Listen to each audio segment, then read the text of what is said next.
Hello again, and welcome to the final installment of the podcast of my story Home Again, Home Again, originally published in one of the Tesseract anthologies of the best of Canadian science fiction, subsequently published in my short story collection, A Place So Foreign and Eight More, published in 2003 by Four Walls, Eight Windows Press.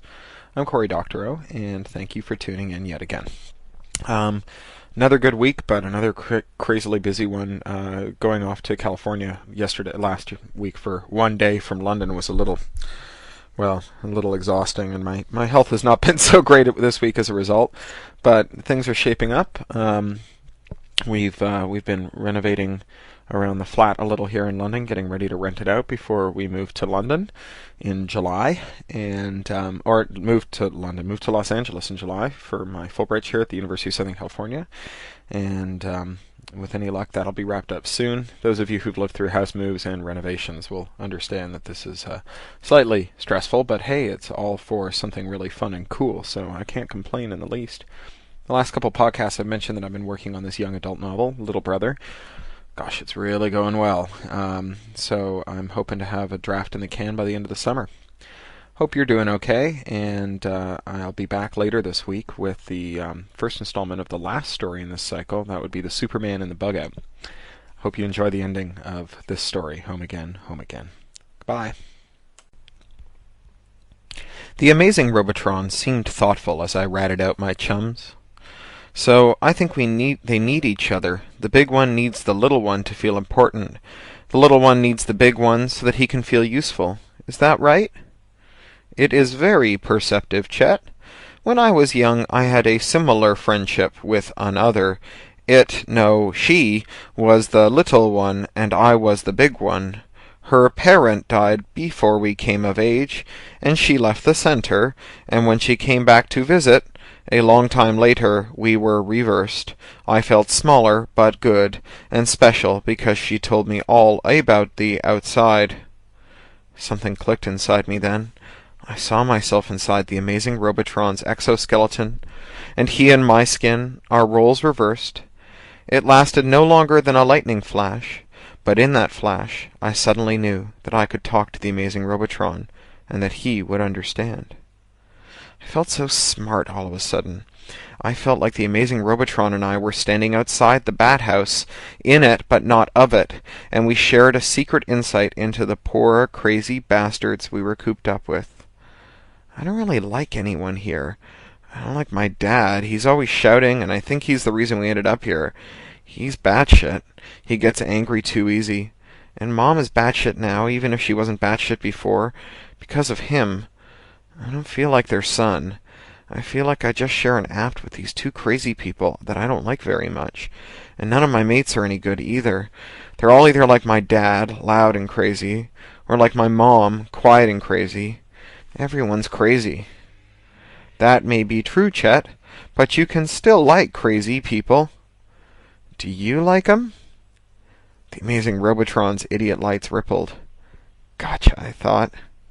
I do not like them, Chet. They are loud and crazy, and they think only of themselves. I laughed. It was so refreshing not to be lied to. My skin was all tight from the dried salt water, and that felt good, too. My dad the other day? He came home was all, "This is a conspiracy to drive us out of our house. It's because we bought a house with damn high ceilings. Some big damn alien wanted to live there, so they put us here. It's because I did such a good job on the ceilings." Which is so stupid, 'cause the ceilings in our old house weren't no higher than the ceilings here, and besides, Dad screwed up all the plaster when he was trying to fix it up, and it was always cracking. And then he starts talking about what's really bugging him, which is that some guy at the workshop took his favorite drill and he couldn't finish his big project without it. So he got into a fight with the guy and got the drill, and then he finished his big project and brought it home. And you know what it was? A pencil holder. We don't even have any pencils. He is so screwed up. And the amazing Robotron's lights rippled again, and a huge weight lifted from my shoulders. I didn't feel ashamed of the maniacs that gave me life. I saw them as pitiful subjects for my observations. I laughed again, and that must have been the most I'd laughed since they put us in the Bat House. I'm getting my sea legs, I hope. My mouth is pasty and salty, and sweat keeps running down into my eyes. I never even began to realize how much support the exoskeleton's jelly suspension lent me. But I've made it to Eglinton, and that's nearly a third of the way, and to celebrate I stop in at a coffee shop and drink a whole pitcher of lemonade while sitting by the air conditioner. I got the word that they were tearing down the Bat House only 2 weeks ago. The message came by priority email from the amazing Robotron. All the bats were dead, or enough of them anyway that the rest could be relocated to less expensive quarters. It was barely enough notice to get my emergency leave application in, to book a ticket back to Earth, and to finally become a murderer all the way. Damn, I hope I know what I'm doing. The guy who thought he was Nikola Tesla told me all kinds of stories, and I was sure he was lying to me, but when I checked out the parts of the stories that I could, they all turned out to be true. I don't actually need to be here. I've come here to get away from all the treachery, the deceit, the filthy pursuit of the dollar, as though I need more money. I invented foam! Oh, sure, the process likes to take credit for it, but if you look up the patent, guess who owns it? Master Affeltranger, you may not realize it to look at me, but I have some very important friends out there in the great beyond. With important friends, you can make a whole block of apps simply disappear from the record books. You can make tremendous energy consumption vanish, likewise. He spoke as he tinkered with his apparatus, which hummed alarmingly and occasionally sent a tortured arc of electricity into the chest of the guy who thought he was Nikola Tesla. It happened 3 times in a row, and he stamped his foot in frustration and said, "Oh, do cut it out," apparently to one of his machines. I'd been jumping every time he got zapped, but this time I had to giggle. He whirled on me. "I am not trying to be amusing. One thing you people never realize is that the current has a will, it has a mind, and you have to keep it in check with a firm hand." I shook my head a little, not understanding. He waved a hand at me, frustrated, and said, "Oh, go have a swim. I don't have time to argue with a child." I climbed into the ocean, and the silence embraced me, and the water tingled with electricity, and my consciousness floated away from my body and soared over an alien world. Like a broken circuit, I disconnected from the world around me. Chet's father came home with a can of beer in his hand and the rest of the 6-pack in his gut. He walked over to the vid, where Chet was researching the life of Nikola Tesla, which took forever, since he had to keep linking back to simple tutorials on physics, history, and electrical engineering. Chet's father stopped and took the remote out of Chet's hands and opened up a bookmarked docudrama about the coming of the bug-outs. Chet opened his mouth to protest, and his father shouted at him before he could speak. "Not one word, you hear me? Not one word! I've had a shithole day and I want to relax." Chet's mother dropped a plastic tumbler, which bounced twice and rolled to Chet's toe. He stepped over it, walked out the door, and took the elevator to the 125th floor. Chet burst into the flat of the guy who thought he was Nikola Tesla and screamed. Nikola Tesla was strapped into a heavy wooden chair with a metal hood over his head. Arcs of electricity danced over his body, and he jerked and thrashed against the leather straps that bound his limbs. Unthinking, Chet ran forward and grabbed the buckle that bound the guy who thought he was Nikola Tesla's wrist, and a giant's fist smashed into him, hurling him across the room. When he came to, the electrical arcs were gone, and the guy who thought he was Nikola Tesla was motionless in his straps under his hood.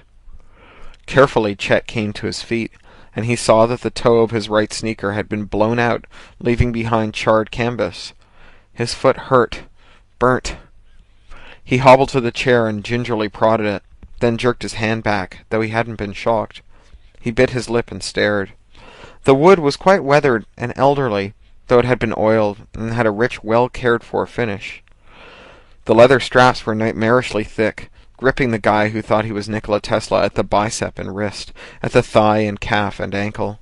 Livid bruises were already spreading at their edges.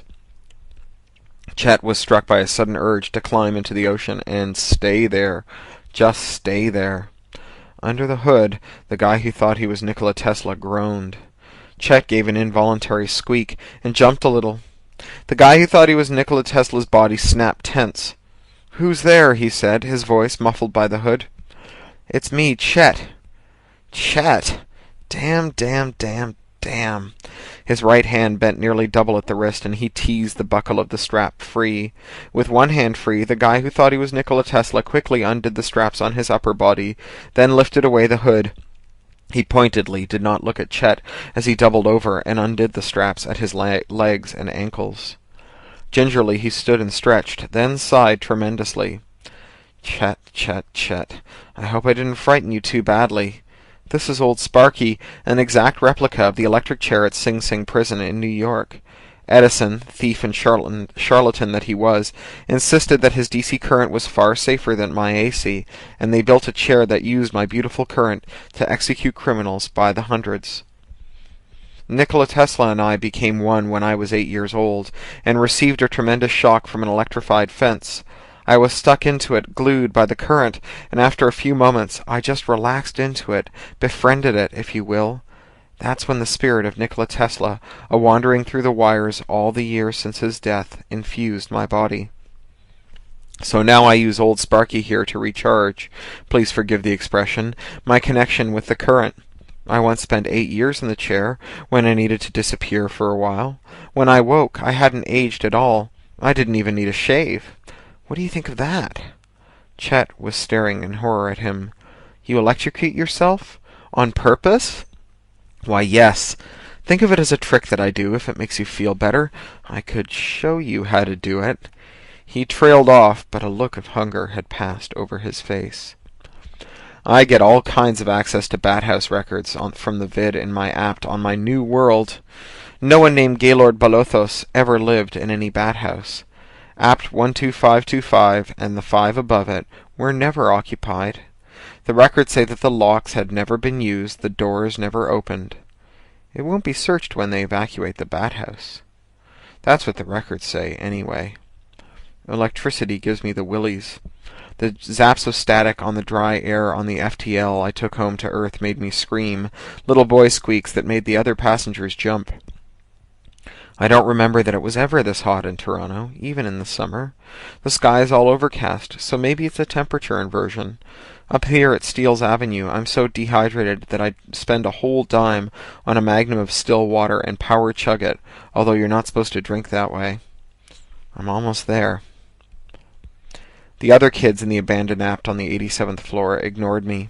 They'd been paying less and less attention to me ever since I started spending my afternoons up on 125, and I was getting a reputation as a keener for all the time I spent with the amazing Robotron. That suited me fine. The corner of the gutted kitchen was as private a space as I was going to find in the Bat-House. I had the apparatus that Nikola Tesla had given me plugged into the AC outlet under the sink.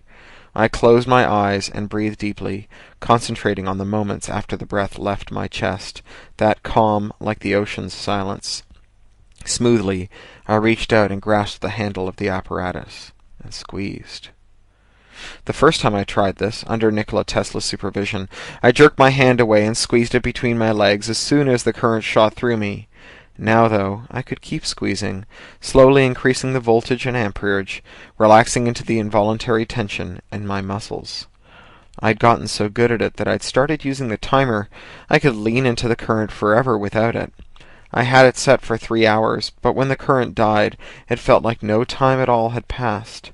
I probed around my consciousness for any revelation, but no spirit had come into my body during the exercise. The guy who thought he was Nikola Tesla didn't know if there were any other spirits on the wire, but it stood to reason if there were one, there had to be more. I stood and felt incredibly calm and balanced and centered as I floated past the other kids. It was time for my session with the amazing Robotron. Chet, how are you feeling? I'm well, thank you. Nikola Tesla spoke well and carefully, and I'd started to ape him. And what would you like to discuss today? I don't really have anything to talk about, honestly. Everything is fine. That is good. Do you have any new observations about your friends? I'm sorry, no. I haven't been paying much attention lately. Why haven't you? It just doesn't interest me. Sorry. Why doesn't it interest you? I just don't care about them, to be frank. The amazing Robotron was absolutely still for a moment. Are things well with your parents, too? The same as always. I think they've found their niches. Find your niche was an expression I'd pirated from the guy who thought he was Nikola Tesla. I was very proud of it. In that case, why don't we end this meeting? I was surprised. The amazing Robotron always demanded his full hour. I'll see you on Wednesday, then. I am afraid not, Chet. I will be gone for a few months. I have to return home. There will be a substitute counselor arriving Monday. My calm center shattered. Sweat sprang out of my palms. What? You're leaving? How can you be leaving? I'm sorry, Chet. There is an emergency at home. I'll be back as soon as I can. Frick that! How can you go? What'll I do if you don't come back? You're the only one I can talk to. I'm sorry, Chet. I have to go. If you gave a shit, you'd stay. You can't just leave me here. I knew as I said it that it didn't make any sense, but a picture sprang into my mind, one that I'd been carrying without knowing it for a long time. The amazing Robotron and me, as an adult, walking away from the bat house with suitcases, leaving together forever. I felt a sob hiccup in my throat. I will return, Chet. I didn't wish to upset you. Frick that. I don't give a shit if you come back, asshole. Chet went straight to 87 and plugged into the apparatus. He didn't set the timer, and he stayed plugged in for nearly 2 days. When 2 fighting boys tumbled into him and knocked his hand away, he was centered and numb again, and didn't have any sense of the intervening time. He didn't even have to pee. He wondered if he was trying to commit suicide. He checked his column and got the date, and noticed with distant surprise that it was 2 days later, and wandered up to 125. The guy who thought he was Nikola Tesla shouted a distant "Come in" when Chet tapped on the door. He was playing with his ocean again. Chet felt his hair float up off his shoulders. He stopped and watched the coral squirm and dance. I spent nearly 2 days on the apparatus, Chet said. Hey? Oh, very good, very good. You're progressing nicely. My counselor left. He had to go home. Yes? Well, there you are. What were your parents like? Nikola Tesla's father was a bishop, and his mother was an illiterate, although she was a gifted memnist and taught me much about visualization. No, I mean your parents, Mr. and Mrs. Balothos. What were they like? The guy who thought he was Nikola Tesla shut down the ocean and watched the lumps of ore tumble to the sand. Why do you want to know about them? Are you having some sort of trouble at home? He asked impatiently, not looking away from the ocean. No reason, Chet said. I have to go home now. Yes, fine. Where the hell have you been, boy? Chet's father said when he came through the door. His father was in front of the vid, wearing shorts and a filthy t-shirt, holding the remote in one hand. Chet's mother was sitting at the window, staring out into the clouds. Out, around. I'm okay? It's not okay. You can't just run around like some kind of animal. Sit the hell down and tell me where you've been. Your counselor was here looking for you. Robotron? He was here? Yes, he was here, and I had to tell him I didn't know where my damn kid was. How do you think that makes me look? You know how worried your mother was? Chet's mother didn't stir from her post by the window, but she flinched when Chet's father spoke. Chet swallowed hard. What did he want? Never mind that. Sit the hell down and tell me where you've been and what the hell you thought you were doing. Chet sat down beside his father and stared at his hands. He knew he could outwait his father. After half an hour, Chet's father turned the vid on. 4 long hours later, he switched it off and went to bed. Chet's mother finally turned away from the now dark window. She reached into the pocket of her grimy bathrobe and withdrew an envelope and handed it to Chet, then turned and went to the app's other room to sleep. My name was on the outside of the envelope, in rough script, written with awkward exoskeleton manipulators. I broke its seal, and it folded out into a single flat sheet of paper. Dear Chet, it began. At the bottom of it was a complex scrawl that I recognized from the front of the amazing Robotron's exoskeleton. It must be some kind of signature. Dear Chet, I am sorry to leave you so suddenly and without anyone else to talk to. There is an emergency at home, but I wouldn't go if I didn't believe you were able to handle my absence. You are very perceptive and very strong, young man, and you will be able to manage in my absence. I will be back, you know. You will be all right, I promise. This isn't easy for me to do either. It may be that I am the only one you can talk to here in the center. It is likewise true that you are the only one I can talk to. I will miss you, my friend Chet." The writing was childish, with many line-outs and corrections. Reading it, I heard it not in the amazing Robotron's halting mechanical speech, but in my own voice. I didn't cry. I held the letter tight in my hand, as tight as I ever held the apparatus, and leaned into it, like it was a source of strength. They haven't even started work on the Bat House. There are bug-out saucers hovering all around it, with giant foam solvent tanks mounted under their bellies.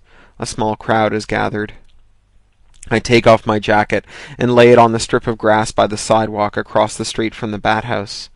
I pull off my soaked t-shirt and feel a rare breeze across my chest, as soothing as a kiss on a fevered forehead. I ball up the shirt, then lay down on my jacket, using the shirt as a pillow. The Bat House is empty, its eyes staring blind, vertical to infinity. The gaudy sculpture out front has gone already, and with it the sign with the polite, never-used name. It is now just the Bat House. I check my comm. The dissolving of the Bat House is scheduled for less than an hour from now. The new counselor was no damn good. It wore a different exoskeleton, a motorized gurney on wheels with 3 buzzing anti-grav manipulators that floated constantly around the apt, tasting the air. It called itself Tom. I didn't call it anything, and I limited my answers to it to monosyllables. The next time I came on the guy who was Nikola Tesla in his chair. The letter was in my pocket. I took a long swim in the ocean. Then I stripped off my mask and spit out the snorkel, took a deep breath, and dove until my ears felt like they were going to burst. I stared at my reflection in the silvered wall of the tank. Through the distortion of water and the sting of the salt, my body was indistinct and clothed in quicksilver, surrounded by schools of alien darting fish. I didn't recognize myself, but I didn't take my eyes away until my lungs were ready to burst, and I resurfaced. The guy who thought he was Nikola Tesla was still thrashing away at his straps when I climbed down from the ocean's top. At one side of old Sparky there was a timer, like the one in my apparatus, and a knife switch for timed and untimed sessions. I stared at him. My life unrolled before me, a life distanced and remote from the world around me, a life trapped by my own deepening battiness. Before I could think about what I was doing, I flipped the switch from timed to untimed. I took one last look at the ocean, looked again at Nikola Tesla, my friend and seducer, stuck to his chair until someone switched it off again, and left the 125th floor. I took the apparatus apart in the kiddie workshop, stripped it to a collection of screws and wires and circuit boards, then carefully smashed each component with a hammer until it was in thousands of tiny pieces. It took me 2 days to do it right, and not a moment passed when I didn't nearly run upstairs and switch off Nikola Tesla's chair. And not a moment passed when I didn't visualize Tesla's wrath, his betrayal, his anger, when I unbuckled him. And not a moment passed when I didn't wish that I could plug in the apparatus, swim in the ocean, take myself away from the world, and the world away from me. The amazing Robotron returned at the end of the second day. "Chet, I am glad to see you again."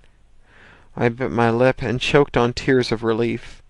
"I need to leave here, Robotron. I can't stay another minute. Please get me out of here. I'll do anything. I'll run away. Get me out! Get me out! Get me out!" I was babbling, sniveling, and crying, and I begged all the harder. "Why do you want to leave right now?" I can't take it any more. I can't stand being here. I'd rather be in prison than here any more. When I was young, I left the center I was raised in to attend counseling school. You are nearly old enough to go now. Maybe your parents would let you go." I knew he had found the only way out. I started work on my father. I wheedled and begged and demanded, and he just laughed. For 3 whole days I used begging as a way to avoid thinking of the guy who thought he was Nikola Tesla. For 3 days my father shook his head. I cried myself to sleep and wallowed in my guilt every night, and when I woke I cried more. I stopped leaving the apt. I stopped eating. My mother and I sat all day, staring out the window. I stopped talking. One morning after my father had left, I dragged a stool to the window and pressed my face against it. My mother clattered around behind me. "Go," my mother said. I gave a squeak and turned around. My mother had folded my clothes in a neat pile and had laid a canvas bag beside it. She had the vid remote in her hand, and on the screen was a waiver for me to go to school. We locked eyes for a moment, and I moved to go to her, but she turned and stormed into the kitchen, and started to clean the cupboards, silent again. I left that day. The saucers lift off to the second on time. The crowd, which has grown, sighs collectively as the saucers disappear over the haze. Then a fine mist of solvent rains down on our heads. It's as salty as sea-water, and the bat-house trembles as it begins to melt. Streams of salty water course down its side. The top of the building comes into view, the saucers chasing it down as it dissolves, spraying a steady blast of solvent. I tense as the building's top reaches what I estimate to be 150. My calves bunch and my breath catches in my chest. I feel like I'm drowning, and the building's top crawls downwards, and my feet are sloshing to the ankles in dissolved foam that runs off into the sewers. I stay tense until the building's top is far beneath what must be 125. Then I exhale in a woof of air. My head spins, and I brace my hands against my thighs. I'm not looking up when it happens as a result. The first sign is when the great tide of green, scummy, plant-stinking water courses down over us, soaking us to the skin, blinding me and sending me reeling in reverie. Did I see hunks of dead, petrified coral crashing around me, or did I imagine it? A brief second later, the building's top emits a bolt of lightning that broke even Tesla's record for man-made bolts, recorded at nearly a kilometer in length. A clap of thunder accompanies it, louder than any sound I have ever heard, and in its wake I am perfectly deaf, submerged in silence. The finger of lightning crawls through space like a broke-back rattler, and my hair raises from my shoulders. In the presence of so much current, I should be petrified, but it is magnificent. The finger seeks and seeks, then contacts one of the saucers and literally blasts it out of the sky. It plummets in slow motion, and as it does, the building's top descends even further, and I swear I see the chair falling from the building's edge, and the man strapped inside it has not aged a day in all the lifetimes gone by. Chet's calm died somewhere in the lightning strike, but the emergency crews that took him away and looked in his ears and poked him in the chest and gave him pills to take him back down to the Royal York in a saucer, bridging the distance in a few minutes, touching down on Front Street. The Royal York's doorman doesn't bat an eye as he gets the door for him. The elevator ride is fine. He is still wrapped in the silence of his deafness, but it's a comforting, centering silence. Once Chet is back in his room, he fires up the vid and starts writing a letter to the amazing Robotron.